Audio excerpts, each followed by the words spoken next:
Seconde partie du débriefing de ce Grand Prix du Mexique sur F1 ITV. Alors on a parlé de la course en tête et de ce match, ce duel entre Nico Rosberg et Lewis Hamilton pour la victoire. On ne s'est pas ennuyé derrière, Ziv. Certains ont dit que le Grand Prix était peut-être un peu limpide, même si on s'est rendu compte qu'il y avait une tension réelle entre les deux pilotes Mercedes.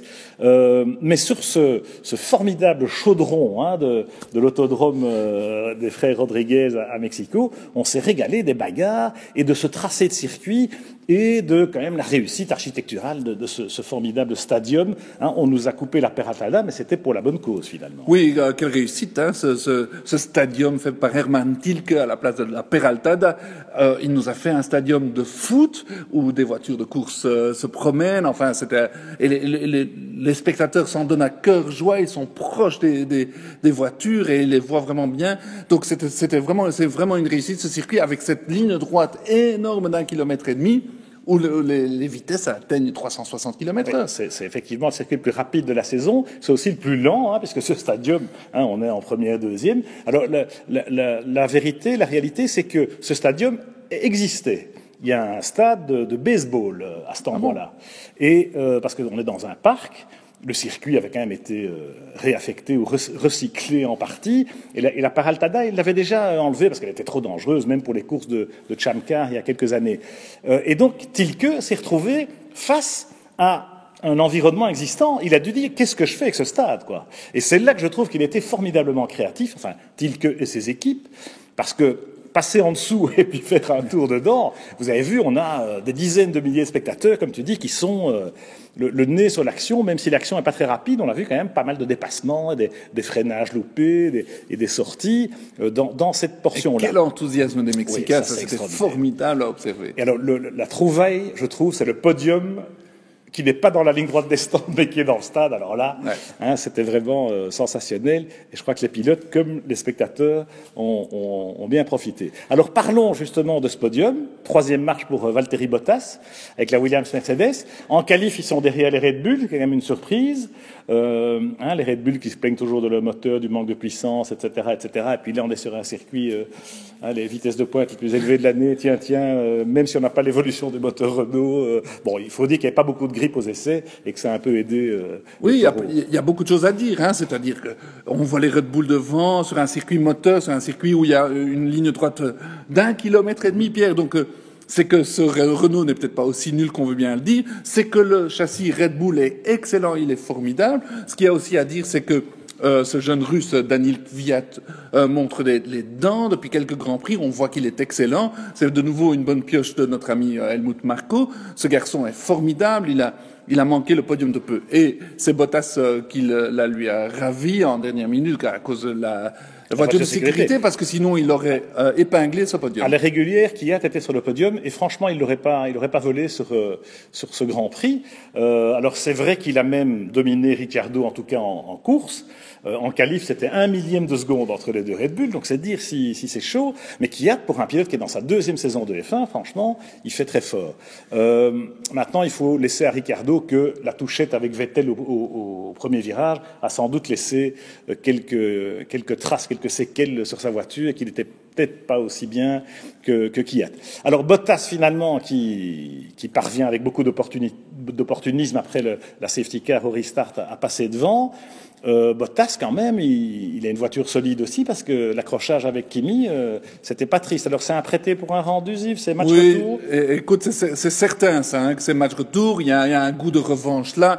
Bottas était un tout petit peu optimiste à l'intérieur. Il n'avait clairement pas le virage. Bon.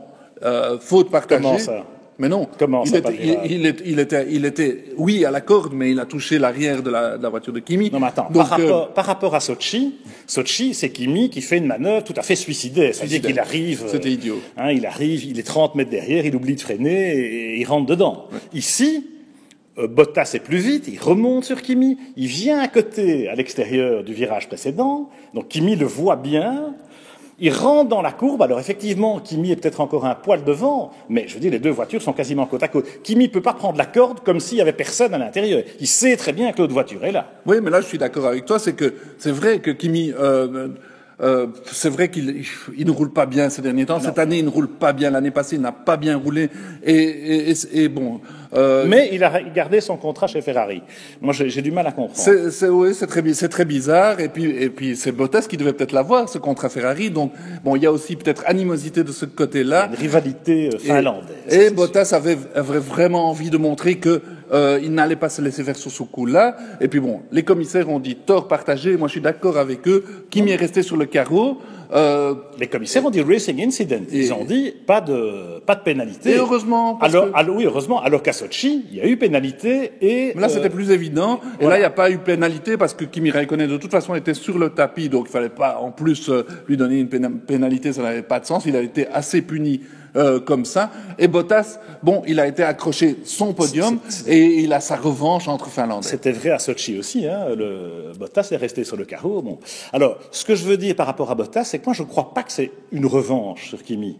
Bottas, c'est un combattant, il est à l'attaque, et voilà, Kimi ou un autre, il tente la manœuvre. C'est pas parce que c'est Kimi. C'est de la course auto. Voilà, c'est pas parce que c'est Kimi. En revanche, Kimi qui ferme la porte, c'est peut-être parce que c'est Bottas, parce qu'il a les boules, parce que c'est le Finlandais qui monte, c'est celui qui a failli lui piquer sa place chez Ferrari, etc. Donc moi, je vois plutôt les choses dans cet angle-là. Alors, dernier sujet quand même, hein, on a parlé des Red Bull. Bon, il y a toujours ce sacré Verstappen. Il y a Sergio Pérez, évidemment, le héros local, mais les Force India sont passés un peu à côté de leur Grand Prix. Enfin, Nico mieux que Sergio, mais plus pour des raisons stratégiques qu'autre chose. Par contre, Verstappen, il est de nouveau bluffant. Oui, à propos des Force India, c'est vrai qu'on parlait de Pérez, c'est un enfant du pays, on n'a parlé que de lui. Et on en a oublié l'excellente performance de Hülkenberg qui a passé son week-end devant Pérez. Donc, c'est QFD, il fallait le dire. Verstappen, lui, a été excellent et depuis quelques Grands Prix, il ne fait pas la moindre erreur. Il montre une maturité formidable. Il aurait pu jouer la 6e place seulement. Il a eu un problème de surchauffe. Il s'est contenté de la 9e. Il ramène 2 nouveaux points. On n'a pas vu Sainz. Bon, Verstappen s'affirme de plus en plus, hein, ça c'est clair. Il fait des fautes, Verstappen, mais il les fait aux essais libres. C'est-à-dire qu'il va chercher la limite, il va au-delà aux essais libres. Hein. On l'a vu en vrac, en marche arrière ou en coupant une chicane d'ailleurs pour faire le meilleur temps vendredi. Par contre, en qualif et en course, alors là, il bouge pas une oreille et il est d'une efficacité redoutable. La manière dont il prépare ses dépassements, enfin son pilotage, c'est de la science et c'est tellement beau à voir. Et le pauvre Carlos Sainz, franchement, je compatis avec son problème parce que lui, voilà, il doit élever son niveau de jeu en permanence pour voilà, essayer de faire jeu égal, mais malheureusement, voilà, les voitures, comme tu dis, ont eu un coup de chaud et ils ont raté des freinages, Max aussi, mais avec moins de conséquences. Sainz plusieurs fois, du coup, il est en dehors des points. C'est QFD. Oui. Mais bon, ils vont les garder tous les deux l'année prochaine, espérons-le. Avec un moteur Ferrari, en tout cas pour Toro Rosso. Quel moteur dans les Red Bull? Ça, c'est une autre histoire. On en parlera peut-être après le Grand Prix du Brésil. Prochain rendez-vous, on va certainement parler moteur. On espère que Red Bull va enfin utiliser le nouveau moteur Renault, parce que dans la montée d'Interlagos, ils ont besoin de la cavalerie.